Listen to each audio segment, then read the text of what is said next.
Over the last few lectures, we have been discussing the solution of the time-independent Schrodinger equation for a single point particle of mass m in a central potential V of r. And as you all know, this is what the time-independent Schrodinger equation looks like for this case. E, of course, is the energy eigenvalue. Now, as a standard and as we have discussed in the lectures before, we start with an ansatz where we consider that the function psi, which is a function of the spherical polar coordinates r, theta and phi, can be separated out as a function of just the r and another function y of theta and phi. And over the last couple of lectures, what we have done is we have discussed how to solve the partial differential equation which arises in terms of the angular coordinates. And in solving that, we found that there are two quantization principles which arise there. If you want a wave function which is single valued everywhere, you must need y theta phi to take an phi dependence of the form which is given by e to the I ml phi, where ml is 0, plus minus 1, plus minus 2 and so on. That is, ml are the integers.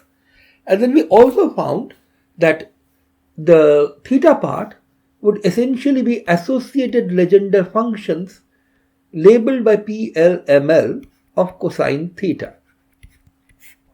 And L is another quantization condition which essentially tells you that the eigenvalue of L square operator will turn out to be L into L plus 1 h cross square, where L can only take values 0, 1, 2 and so on.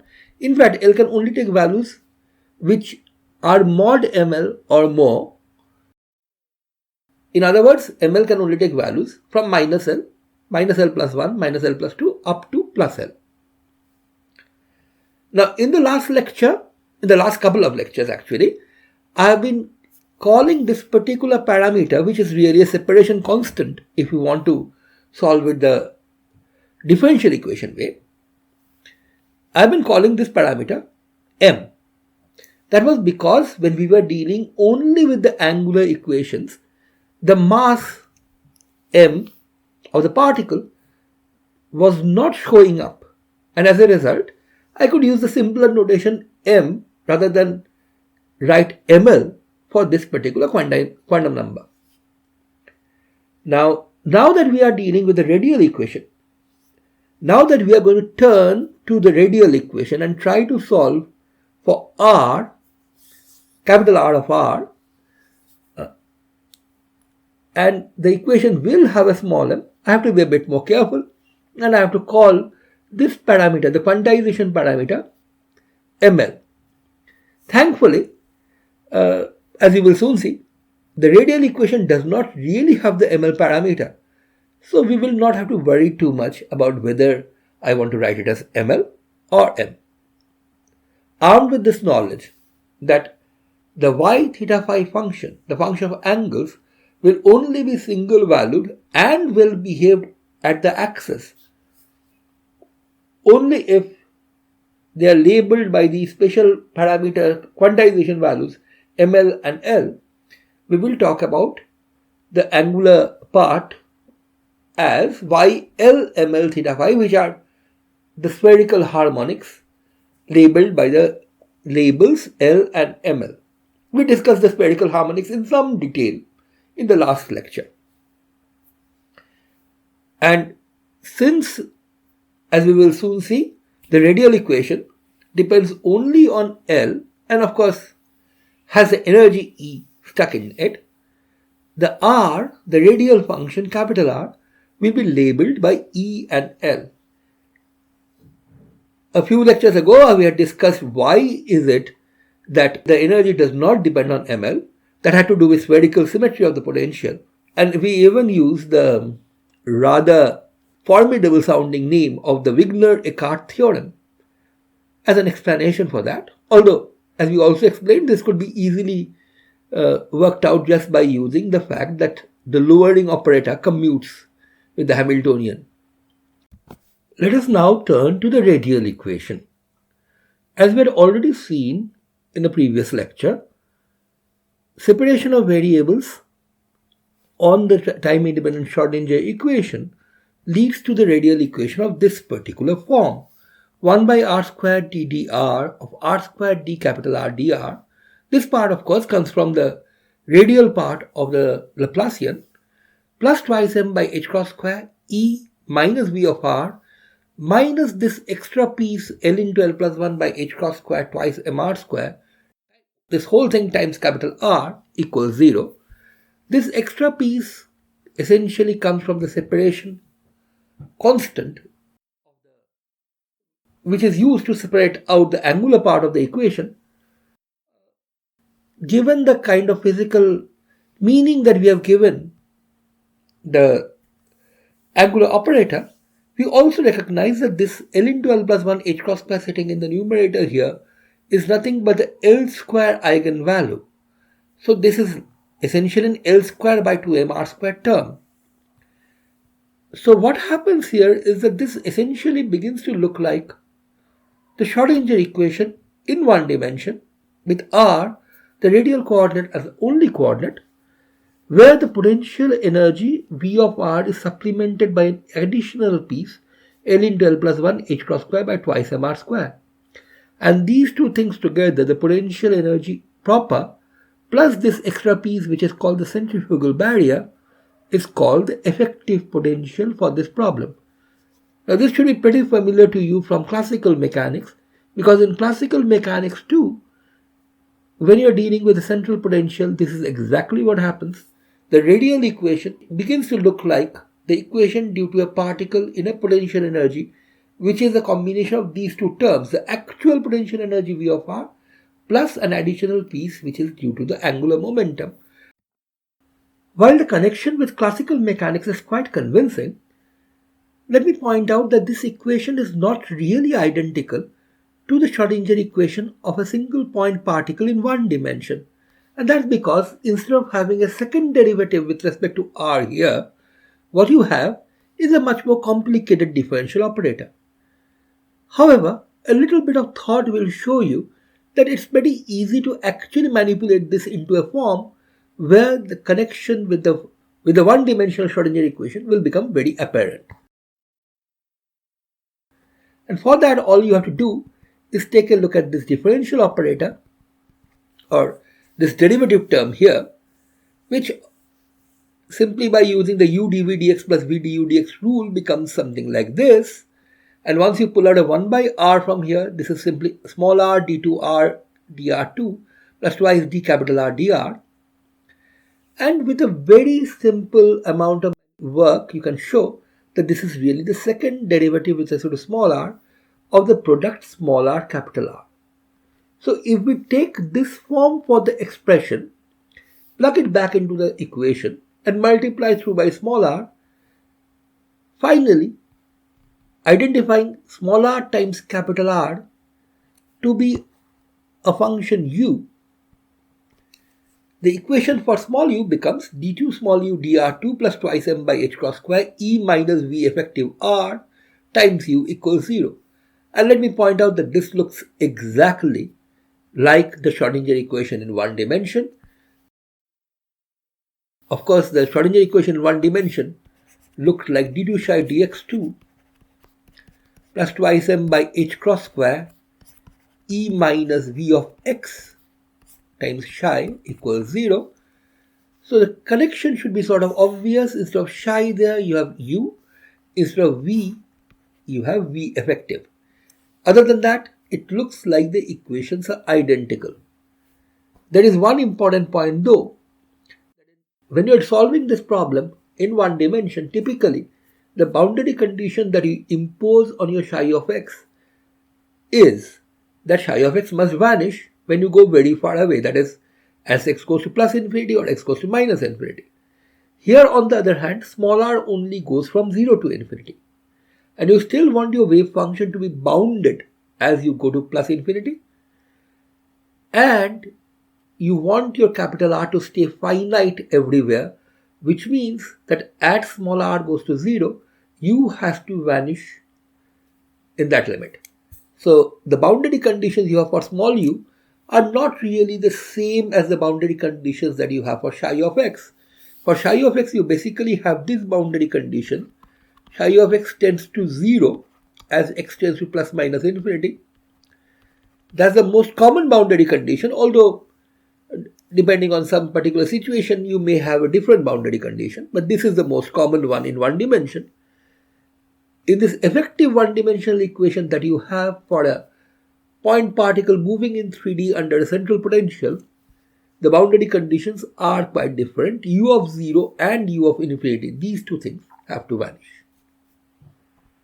Apart from this difference in the boundary conditions, there is one more big difference between the two situations, which is sort of hidden in the notation here. Remember, V effective R is actually V of R plus L into L plus 1 h cross square by twice m r square. The r square in the denominator is very significant because what it does is that it ensures that the equation is singular at small r equals 0. So one of the points where you have to implement the boundary condition that the wave function must vanish has a singularity. And this is why we have to be very careful when we pick out appropriate solutions of the second order differential equation for any specific potential.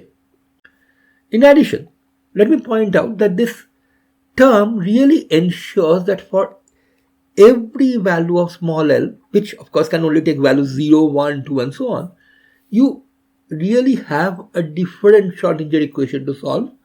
The potential depends on your small l, the effective potential does, and so for each small l you will have a bunch of energy eigenvalues. So your wave functions will be labeled actually by both small l and the energy eigenvalue. So what we should really do is label the wave functions with E and small l. Now that we have taken a look at the general features of the radial equation, which follows from the Schrodinger equation for a particle in a central potential, let us now take a look at a few specific example potentials. And the first potential that we will talk about is perhaps also the very first potential for which you solved the Schrodinger equation when you first studied quantum mechanics. This is just nothing but our familiar friend, the infinite potential well, except that this is an infinite potential well in 3 dimensions. So the potential that we are talking about is 0 whenever the radial distance from the origin, r, is less than a. So within a sphere of radius a, there is no potential, and there's a hard wall on the surface. So the potential goes up to infinity whenever r is more than a. In other words, what we are really insisting is that the wave function must vanish at r equal to a. So for r less than a, the equation simply becomes d2 capital R dr 2 plus 2 by r d capital R dr plus twice me by h cross square minus, well, there is no v of r, so there's only the centripetal term L into L plus 1 by r square. I have just multiplied through by the twice m by h cross square that was outside. And let me point out one thing. Although we just now brought in this new variable small u, which is small r times the radial function capital R, in order to emphasize the connection or the similarity with the one-dimensional Schrodinger equation, for most practical situations it's perhaps better or easier to work directly with capital R itself. So we will sort of switch between the two, but in most of our applications you will see this form for the differential operator. Now, the only parameter in this problem really is twice me by h cross square. It's obvious that this should have dimensions of inverse length square, and let's just call it k square.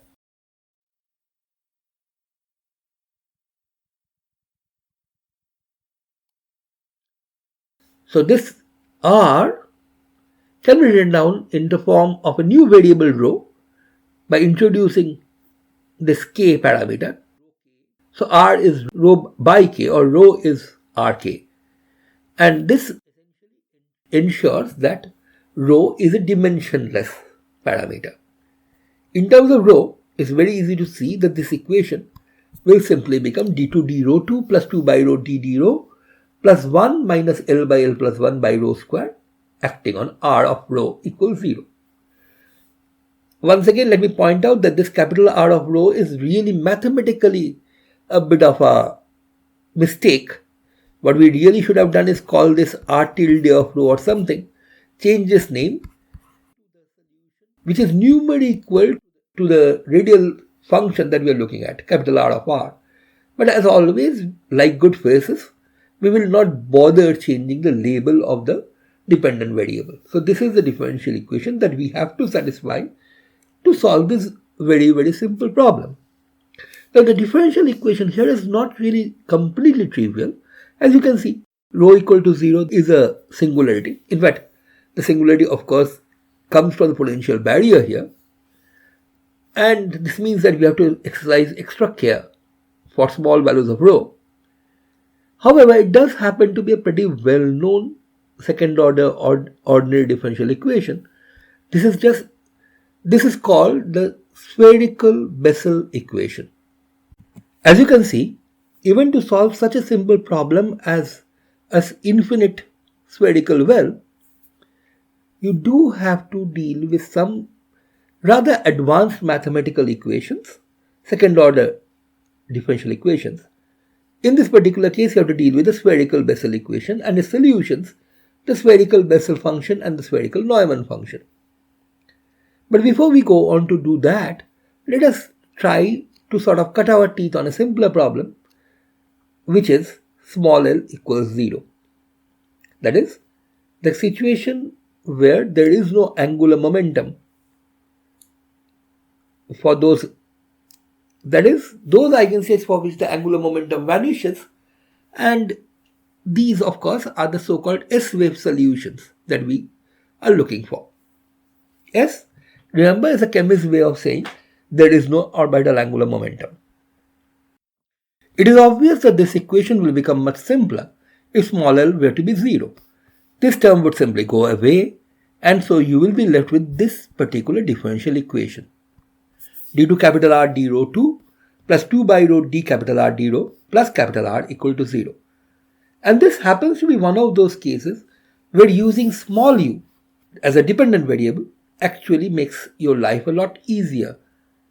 Of course, here, because we are using the variable small rho as the radial coordinate, our u will be defined as small rho times capital R. It is very easy to see that with the substitution of the dependent variable, the equation simply becomes this. And this happens to be one of the best known equations in all of physics, namely d2u d rho 2 plus u equals 0, which is simply the simple harmonic oscillator equation from classical mechanics. And we all know what its solution is. The general solution to this equation is u, which is rho times capital R, is a sine rho plus b cos rho. Now notice that capital R is what goes in the wave function, and our demand is that the wave function stays finite everywhere. So capital R must stay finite everywhere, including at rho equal to 0. Now if that happens to happen, then the left hand side would definitely vanish as rho approaches 0, and the right hand side must too, which immediately tells you that capital B has to vanish. So the solution that you're looking at, remember this is only the solution for the L equal to 0 case. The solution essentially looks like capital R of rho equals A times sine rho by rho. Now what does this tell you about the energy eigenvalues? Well, for the energy eigenvalues, what I will need is to look at what happens at the other boundary. So, of course, the demand that the wave function stays finite as rho goes to 0 gives rise to the condition that capital B must vanish. But we also have the condition that at small r equal to A, that is at rho equal to Ka, capital R must vanish.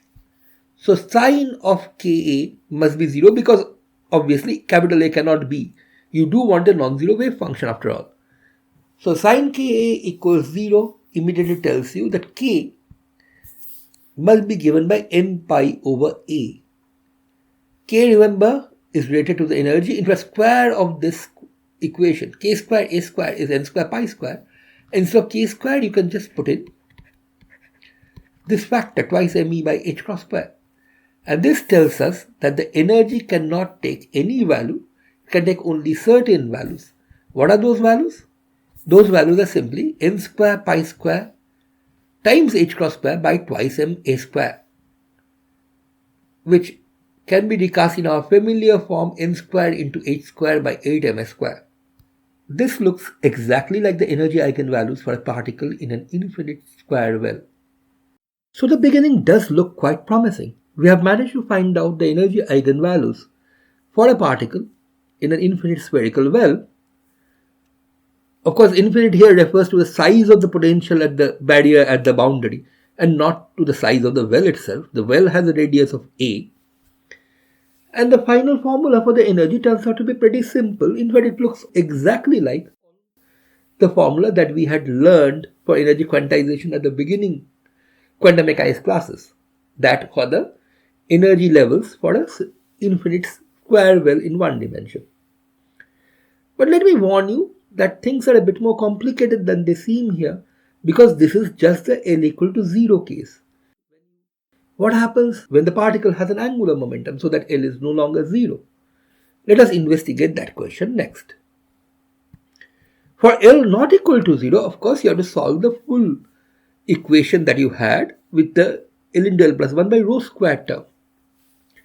Now, let's make a general statement here. The behavior of capital R close to rho equal to 0 is dominated by the lowest power term. That is, if you write capital R as rho to the s plus higher order terms, is the lowest power term rho to the s which will behave how the function capital R behaves close to rho equal to 0. And why are we so interested at rho equal to 0? Not just because the boundary condition says that as rho goes to 0, capital R must stay finite, but more importantly because we know from the nature of the equation itself that there can be trouble as rho approaches 0. This note is a singular term which blows up as rho goes to 0, and that should tell us that there is something which we need to be careful about when we are handling equations like this. By the way, if your potential has a singularity itself as rho equal to 0, that might even turn out to be more serious than this particular singularity. This singularity, after all, is there because you are using spherical polar coordinates, and as I have explained before, the spherical polar coordinates are bad coordinates at the origin. In fact, they are bad not only at the origin, they are also bad all over the z-axis, which is why cos theta equals 0 and cos theta equals 1 and cos theta equals minus 1 were potential sources of trouble when we were trying to solve the theta equation. In fact, handling those trouble points is exactly what gave us the Legendre polynomials and the associated Legendre functions, and as a consequence, quantized orbital angular momentum eigenvalues. Coming back to the behavior of the function capital R close to the origin, we need to find out the value of the smallest power s which is there in the expansion for capital R.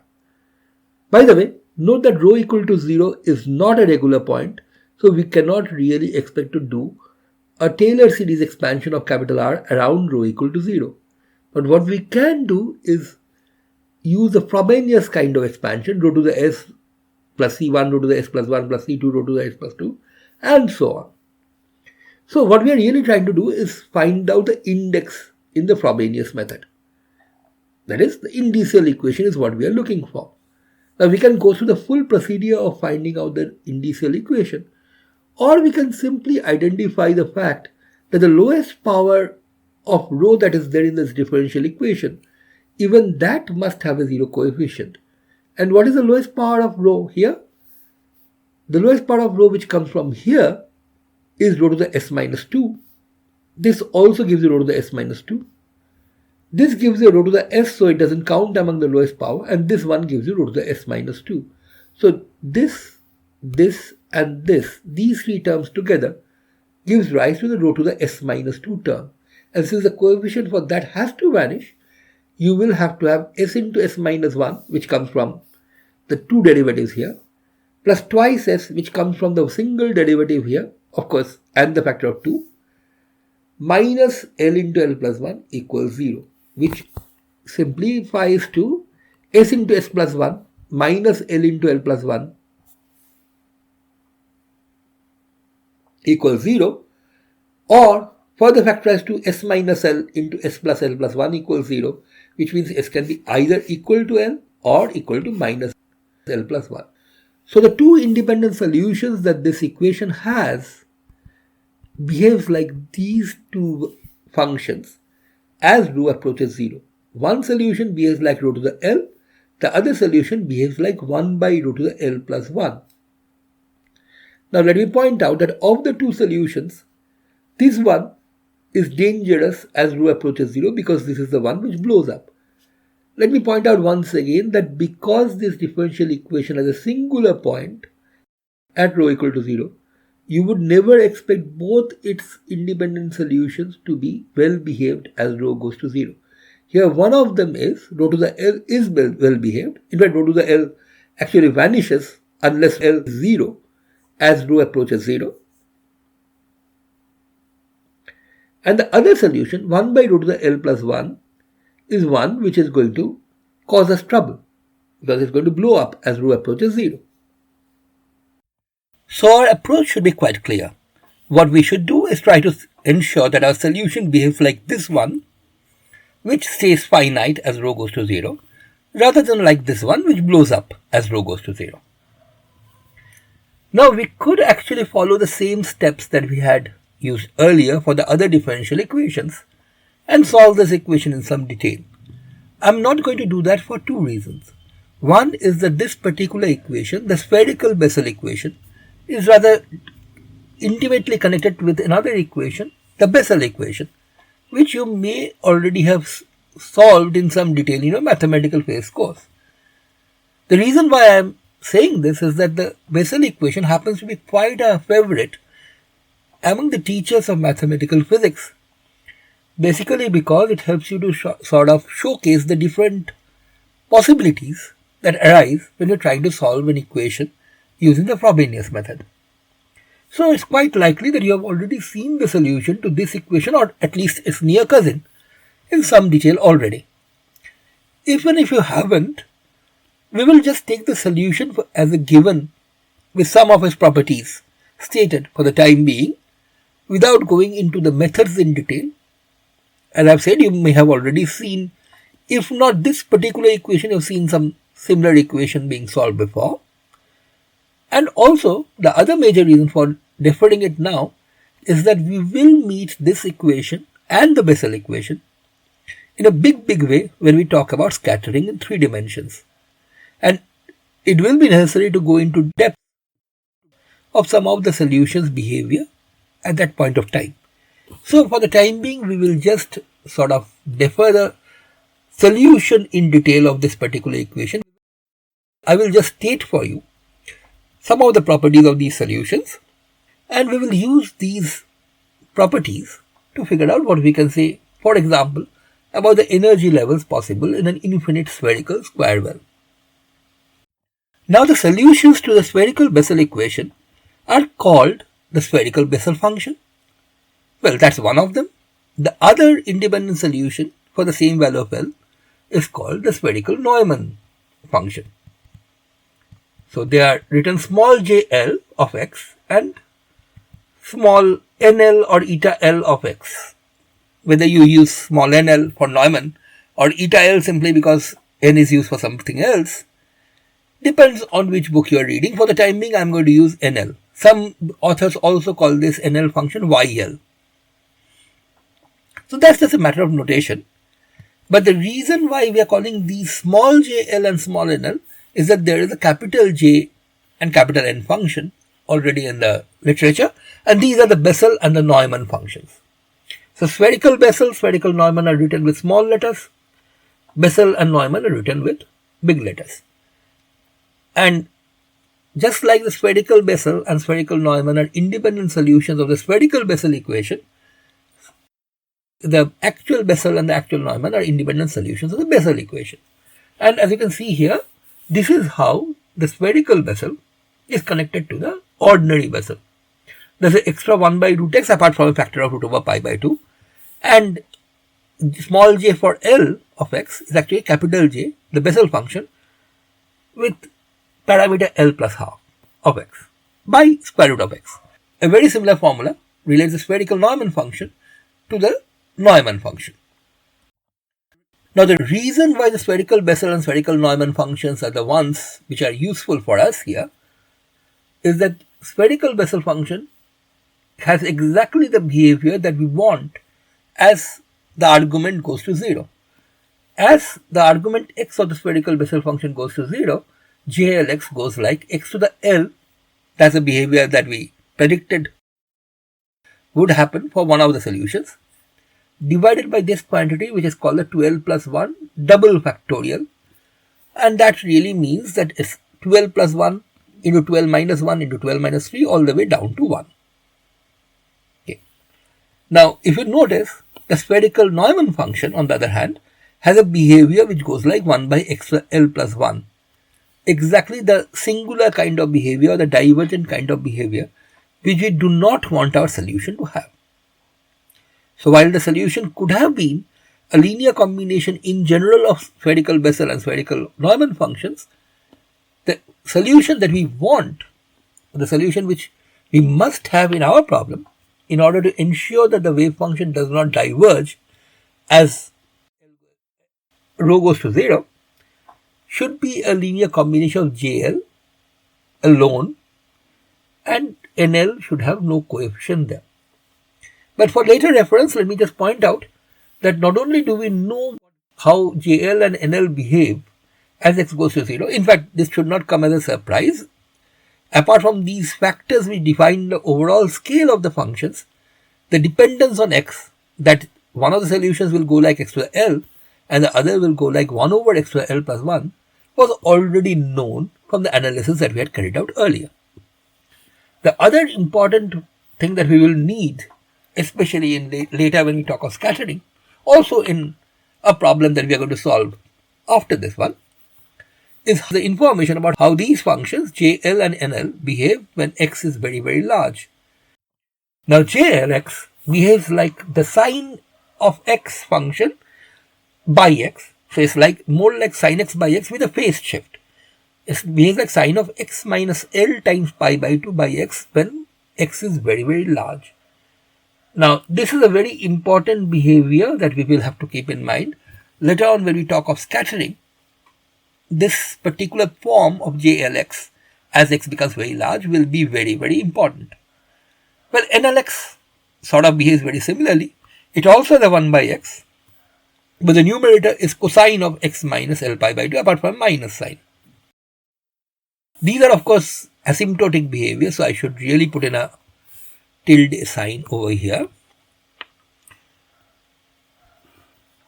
And these two things have to be borne in mind, especially when we talk of solutions for large x. Now, in this particular problem, the argument for JLX and NLX will essentially be rho or KR, and as you know, our rho is limited to being less than A.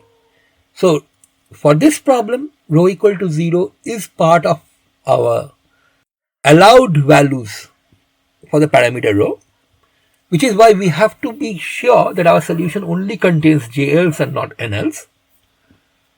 And frankly, for this particular problem, we don't even need to worry about this behavior of JL and NL as x becomes very large, because after all, rho or KR is bounded by KA. So it can't really approach infinity in this particular problem. After this, we are going to do another problem where this behavior as x goes to infinity of JL and NL will also be very, very important.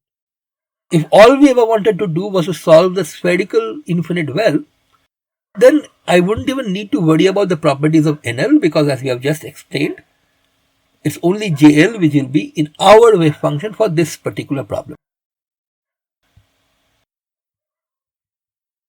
Well, despite that, let me just take a look at some general properties of JL and NL. I'm stating these results without proof. A, because, as we said, you may have already learned about this in your mathematical physics course. And B, even if you haven't, just take these formulae for granted for the time being. Later on, when we talk of scattering, we will revisit these equations and talk about them in some detail. The JLX has a Rodrigues-like formula, so does NLX. Basically, you apply the 1 by x ddx operator L times on the ratio sin x by x and multiply the result overall by minus x to the L. This gives you J0, J1, J2 and so on. For example, J0 would be very easy. J0 would be no derivatives here at all. In fact, this operator 1 by x dx will not act at all. And minus x to the L, of course, is 1 for L equals 0. So J0x is simply a very simple formula, sin x by x, which of course should be very, very familiar to you, both because it's a very important function in mathematics, also because this recurs over and over again in various branches of physics. Well, the corresponding Neumann functions are actually defined very, very similarly. Apart from an extra minus sign in front, the only difference between JL and NL is that whereas JL has sin x by x as a function which is being acted upon, NLX is defined with the same operator combination, minus x to the L, 1 by x ddx whole to the L, the minus being the only thing which is new here, acting on a different function, cosine x by x. So N0x is pretty easy, it's just minus cos x by x, because all these will give you 1. Using these equations, you can easily figure out J1x, J2x and so on. They will become basically functions which have sin x and cosine x with inverse powers of x with various combinations in front. The precise forms can be easily figured out using these equations. Now, we do know that our radial function, because it satisfies the spherical Bessel equation in this case, and JL and NL are the independent solutions of that, must take this form. JR must be some constant which I am calling AL, because it can of course depend on L. For different L's it can have different values. AL times JL KR plus BL times NL KR. KR, remember, is our parameter rho. Now, as we have explained before, for the wave function to stay finite as r goes to 0, which it must, because r equal to 0 is very much a part of your domain of interest, NL0 of course blows up. So the only way you can make this wave function stay finite as r goes to 0 is to ensure that there is no NL part. The coefficient BL has to vanish. So our wave function basically is AL JL KR, with AL being a normalization constant. Now, because our problem is one in which the wave function has to vanish at r equal to a, at the boundary, you have an infinite wall there, you must have this condition, JLKA must be 0. So, for each value of L, you have to solve JLKA equal to 0 to get a sequence of energy levels. In fact, you will see that you get an infinite sequence of energy levels for every value of L. So, unlike the well in one dimension, where basically you had only one bunch of eigenvalues, infinitely large branch labeled by different n values, but only one of them. Here you actually have infinite number of infinitely many branches, basically because each bunch is labeled by a given value of L. In fact, the L equal to 0 case we have already solved a while ago, but let me just point out that the L equal to 0 case would also nicely fit in with this. For L equal to 0, what you have is this particular equation will become J0Ka equals 0, but J0Ka is sine of k by k.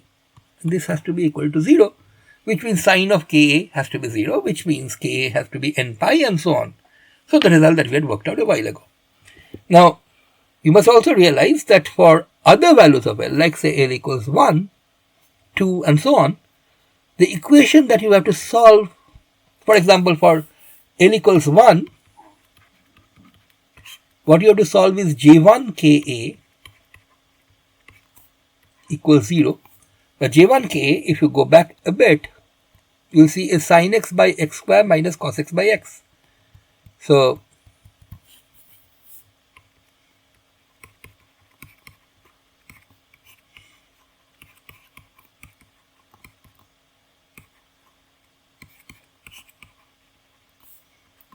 which of course can be translated to tan of Ka equals K. So this is a transcendental equation which can be solved, of course. It can be solved either graphically or numerically. And that is the case for other higher values of L as well. Tan K equal to K or tan X equal to X has infinitely many solutions. So even for L equal to 1, you do have infinitely many energy eigenvalues. And you keep on having higher and higher energy eigenvalues for other values of L as well. So what we can all of course do is that we can solve this for each value of L, and we now have a bunch of K values which we label with two indices. One is the value of L, which goes into the equation JLK equal to 0. The other is an extra integer label n, a counting label, which just counts which 0 of the LS spherical Bessel function are we talking about. Of course, KNL is going to be equal to ZNL by A, where ZNL is nothing but the nth 0 of the LS spherical Bessel function. And just to make this a bit more concrete, let's take a look at the L equal to 1 case again. I've already told you what to do to find out a solution. But let me just state that if you were to carry out the calculation numerically, you will get this result. Z11, that is the first 0 for the spherical Bessel function J1, happens to be at a value which is close to 4.5. This is something of which you can of course establish very quickly using any standard method of solving an equation. Say bisection or regular falsy or Newton-Raphson, whichever method you want, you can use it to find out this value. In fact, you can use it to find out this value with even more accuracy. So what is the energy level E11? That of course is h cross square k11 squared by twice m, and that is equal to h cross square k11 square a square by twice m a square. The only reason why I have brought in an extra a square in both the numerator and the denominator is this, that z11 is actually ka11. So k11a is just 4.5. So if you just plug that in here, you get 20.25 h cross square by 2 m a square. So that is the value that you have for E11. I would urge you to compare this with what you had for E10, which is simply the first root of sine Ka by Ka equals 0. Remember, it's not really sine Ka equals 0, it's sine Ka by Ka equals 0, and that's of course at pi. So just try to figure out how much more E11 is compared to E10. Before we turn to the last problem for this particular lecture, let us take a look at some properties of the spherical Bessel functions. When I say spherical Bessel functions, I actually also include the spherical Neumann functions because the two together form solutions to the general spherical Bessel equation. Now, as we had said before, the spherical Bessel function JLX and NLX can be expressed in this particular form, and it's basically the same operator minus x to the L times 1 by x ddx whole to the power L, acting on two different functions, sin x by x in the case of the spherical Bessel and minus cos x by x in the case of the spherical Neumann. The graphs here should show you the basic properties of the spherical Bessel functions that we had already described, For the Bessel functions, the behavior for very small x is like extra L, which is why only J0x is a finite value at x equal to 0. The others go to a value of 0. J1, J2 vanish as x goes to 0. On the other hand, spherical Neumann functions diverge like 1 by extra L plus 1. So n0, n1, n2 all diverge off to minus infinity in the limit as x goes to 0. Notice that n1 diverges faster than n2 than n0, n2 diverges even faster, and that's easily understandable because of the 1 by extra L plus 1 behavior which these functions have. On the other hand, for large values of x, well, frankly, these are not really very large values of x, but even here, the pattern is more or less obvious. These tend to behave like attenuating sinusoidal waves with phases shifted between elements, because remember the phase is essentially minus L pi by 2. So it depends on L. So both the features that we talked about, the limit of the spherical Bessel functions and the spherical Neumann functions as x tends to 0, and the large distance behavior can be seen quite nicely in these graphs.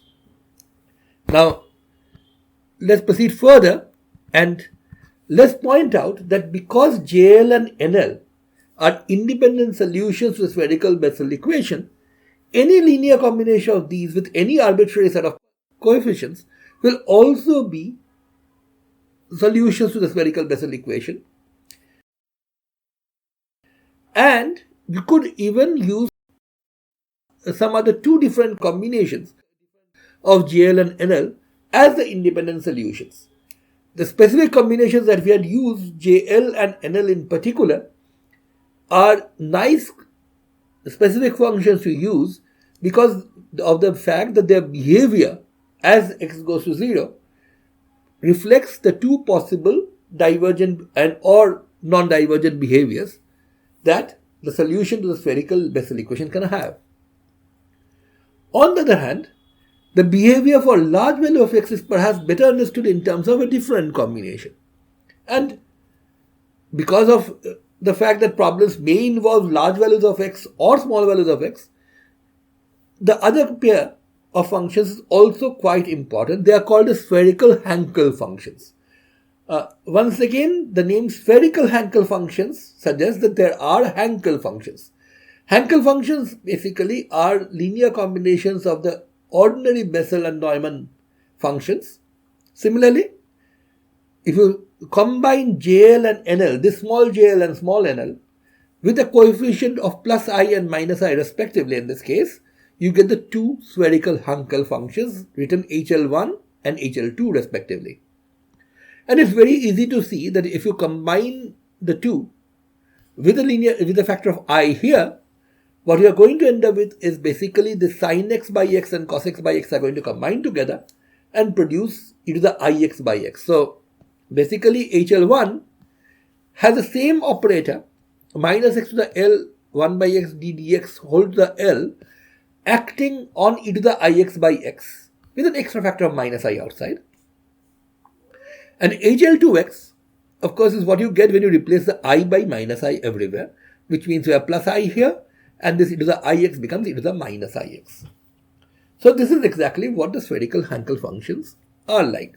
And we can easily write down the first few, either by starting from J0, J1, J2, N0, N1, N2, and so on, and linearly combining them with 1 and I or 1 and minus I as coefficients, or directly from the Rodrigues-like formula that we have here.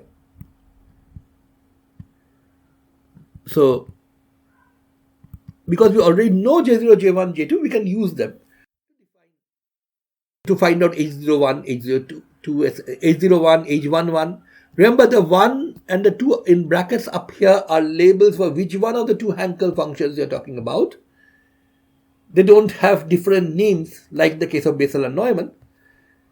And the 0 or 1 index here is the L value. And it's pretty easy to figure out that this is what H01, H11 are going to be, etc. Either by starting from the Rodrigues formula or by linearly combining J0 and N0, as I said.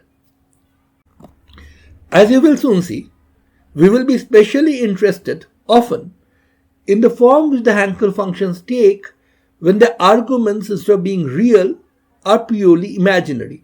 So this is exactly what you have here. If instead of x as the argument, I put in I times chi as the argument, then the form which the Hankel function A01 takes is pretty straightforward. You can just substitute I chi instead of x here, and you will get minus e to the minus chi by chi. H11 I chi, of course, is a bit more complicated, but it will turn out to be some combination of negative powers of chi with an e to the minus chi multiplying the whole thing. What about H02 I chi? Or H12 I chi? A simple substitution will show you that in this case what you will get are negative powers of chi multiplied by e to the power plus chi. So for large chi, large positive chi, the behavior is these functions go to 0 and these functions go to plus infinity, or they diverge. Now this is not an accident. You can easily figure out what this will be starting from the asymptotic behavior of JL and NL when x is large. We had already talked about that before, but I've just rewritten the behavior slightly.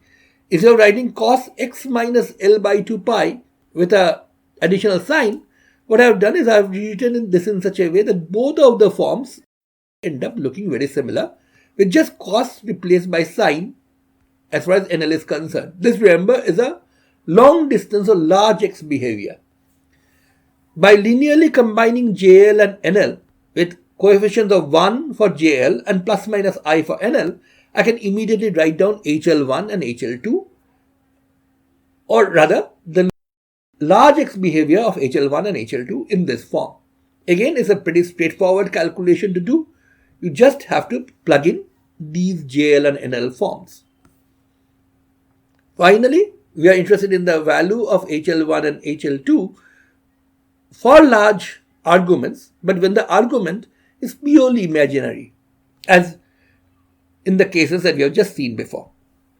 This tells you that HL1, when the argument is I chi, is e to the minus chi by x. It behaves essentially like e to the minus I chi by x for large x.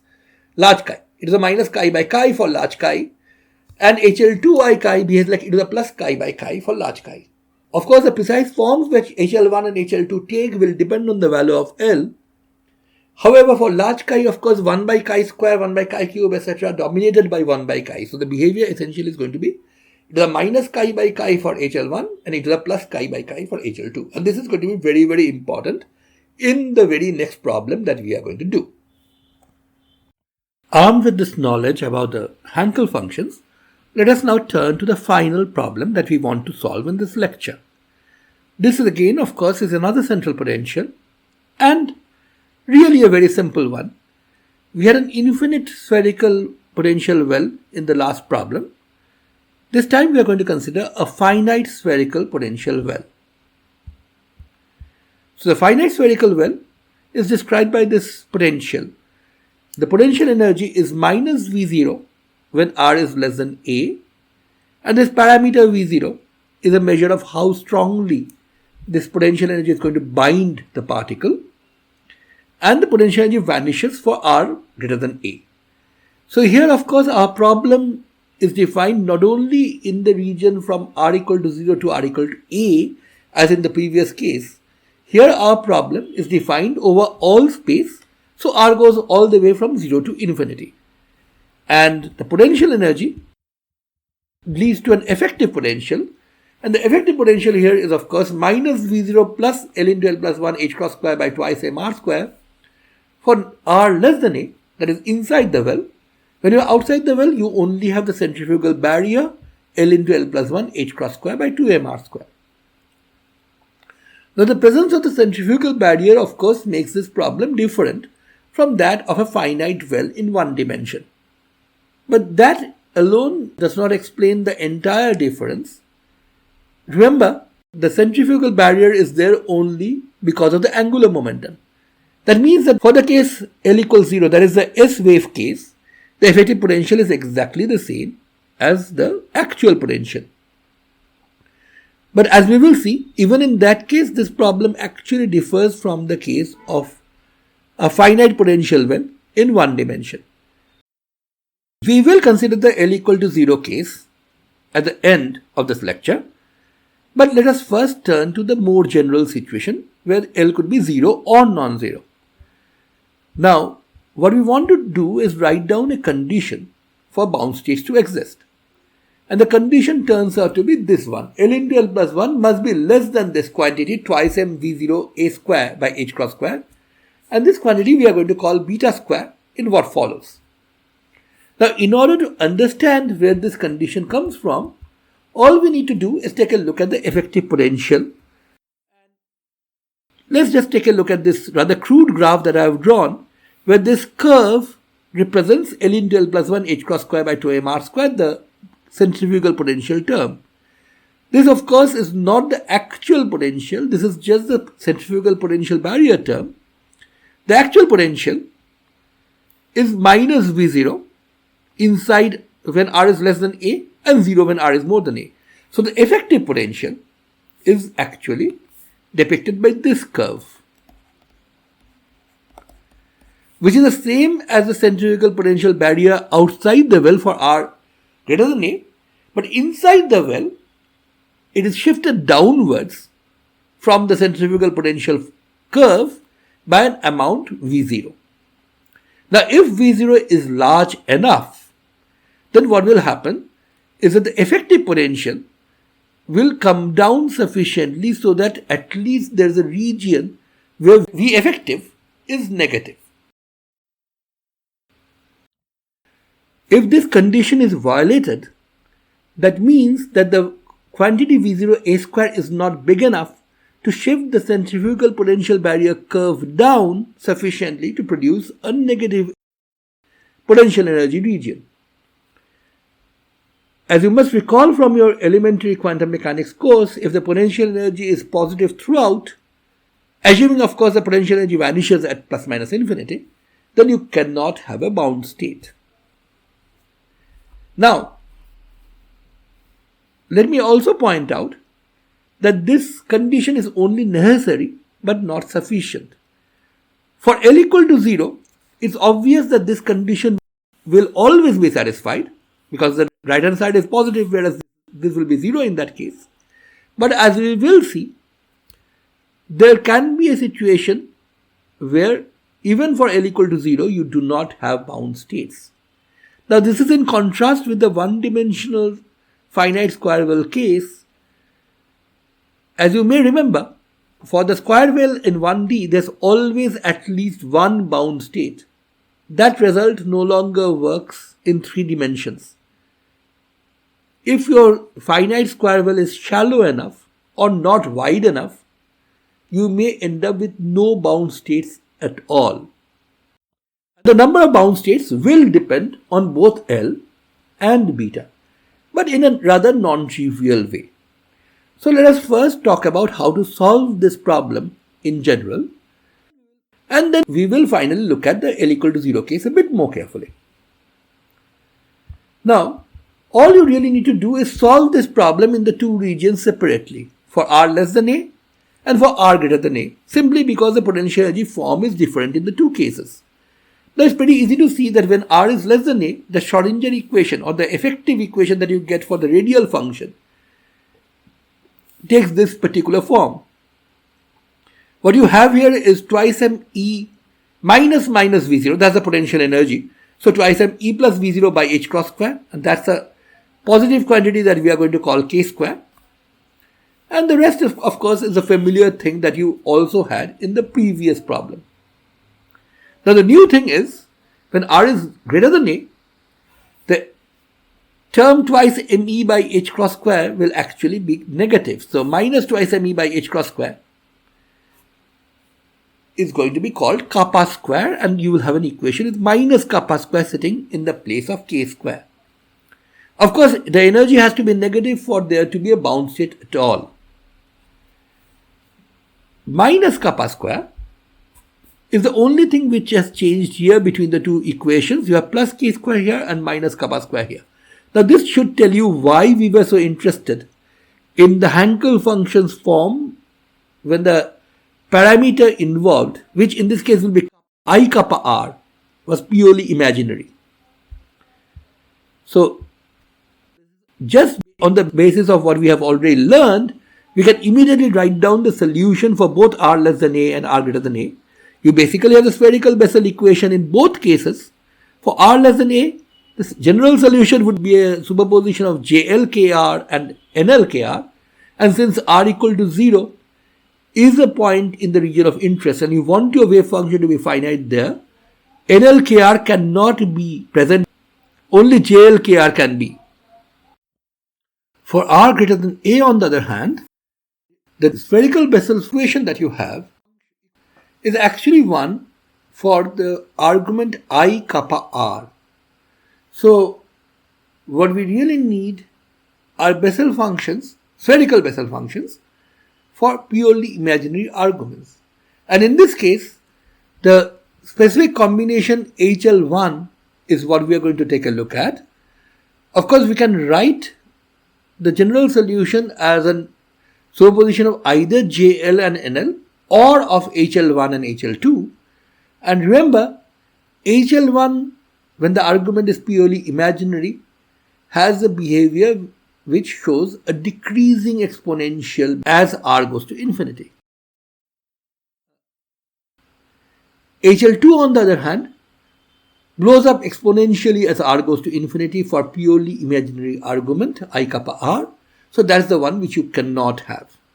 So once again, on simple grounds of the wave function staying well behaved, we will insist that for r greater than a, the radial wave function will be some constant BL into HL1 I kappa r. So that's how the Hankel functions become important in the theory here.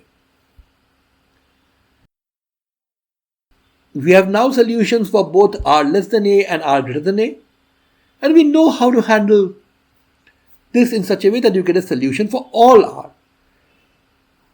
The only thing that we have to ensure is that these two solutions match up nicely at r equal to a, which means that the wave function should be continuous at r equal to a, which will give rise to this particular condition, and the derivative of the wave function will also have to be continuous at r equal to a. Note that here prime essentially means this. JL prime, say at Ka, really means you have to differentiate JLZ with respect to z first and then put in z equal to Ka. All we have done is use the chain rule for differentiation here, and that's pretty straightforward. And the constants Al and Bl can be easily eliminated by dividing one equation by the other, or as we can alternatively say, by insisting that the log derivative, the derivative of the logarithm of the wave function, is continuous at r equal to a. Note that continuity and derivative continuity of the wave function is ensured at all other places simply by virtue of these being solutions of a second order differential equation in the respective regions. It's only at r equal to a where you have to explicitly insist on this continuity in order to ensure that you have a solution for all r, not just r less than a and r greater than a. By dividing these two equations or by taking the derivative of the logarithm, you end up with this particular expression. Here you have two unknowns k and kappa, but the k and kappa are actually related by a very simple result. Since k and kappa are related to the energies, can easily show that kappa square plus k square is beta square by a square, and that actually relates the two variables also. So now you have two different equations which relate k and kappa. One is simply kappa square plus k square is beta square by a square. The other is the equation that you get from the continuity of the log derivative. And when you solve these two equations simultaneously, either using some kind of numerical method or graphically, you should be able to find out the bound state energies. Just for the sake of definiteness, we will show how this is done for the special case L equals 0. For L equals 0, of course, the radial wave function becomes some constant A times J0 kr. Of course, this is A0, but I don't really need to worry about that because we are only considering L equal to 0 now. And J0 kr is sine kr by kr. So this is an explicit form of the radial wave function for r less than A.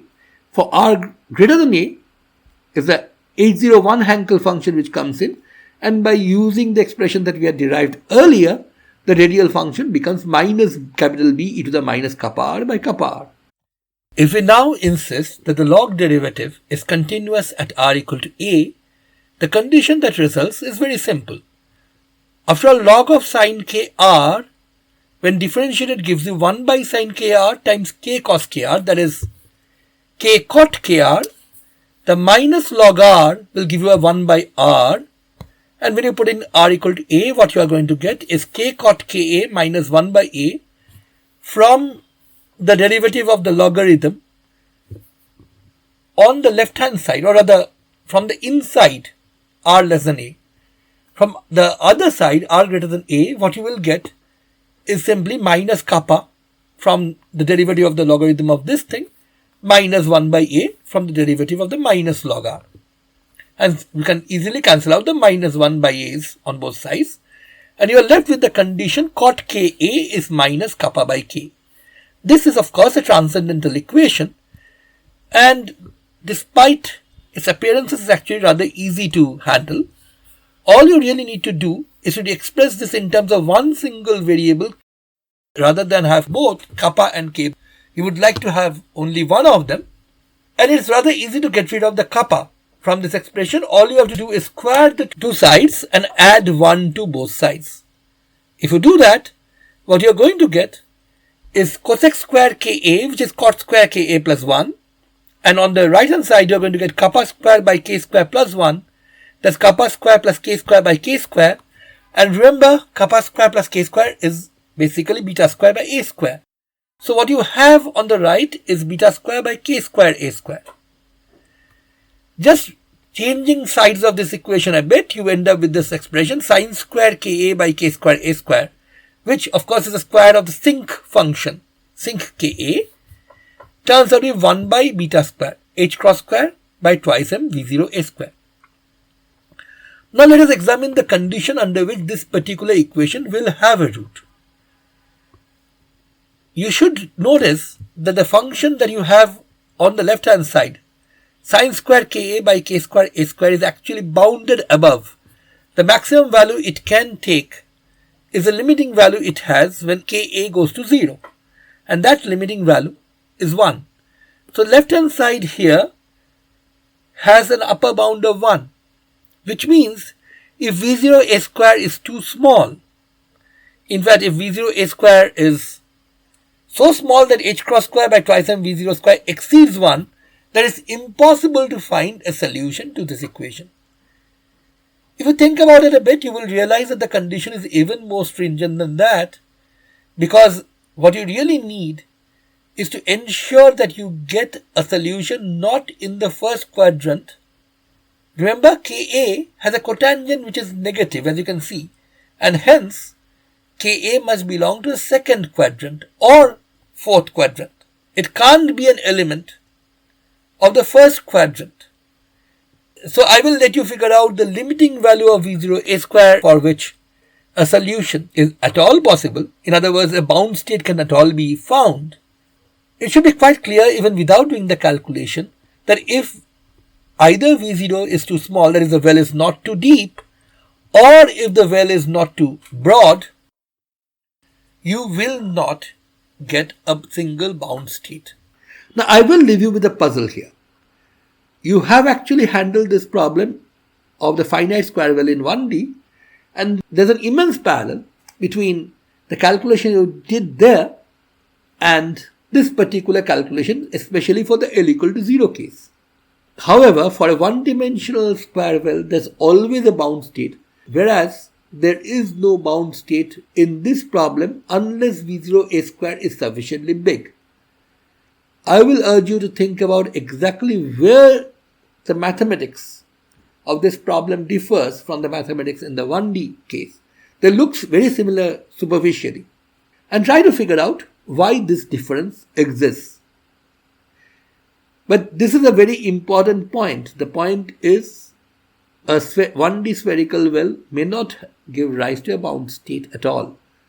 What's so important about this? After all, this is a very artificial problem. You don't really have spherical wells in real life. However, there are pretty important bound state problems which can be modeled with this potential. And as we will see later in applications, the structure of the deuterium nucleus, the deuteron, is one of them. And there the proton and the neutron are bound together in a rather shallow binding potential, the details of which is very complicated, but modeling it with a spherical well works pretty nicely. And we have to realize that the fact that the deuteron exists at all is really a testimony to the fact that the binding energy crosses a particular threshold value. And you can also show that the deuteron actually is very loosely bound, which is of immense importance for nuclear physics. So even pretty advanced problems can be sort of understood in terms of the simple ideas that we have put forward here. In the next lecture, we are going to take a look at two of the more important problems in central potentials, which also have the advantage of being exactly solvable. One of them is the Kepler problem, where the potential is 1 by r. It also goes under the name hydrogen atom problem, although frankly there is a bit of a difference between the hydrogen atom and the Kepler problem. I'm going to explain that in the next lecture. As well as another 3D problem, which is exactly solvable, and in fact for which we already know the solution. This is a harmonic oscillator in 3 dimensions. Those are going to be the topics that we are going to cover in the next lecture. Bye till then.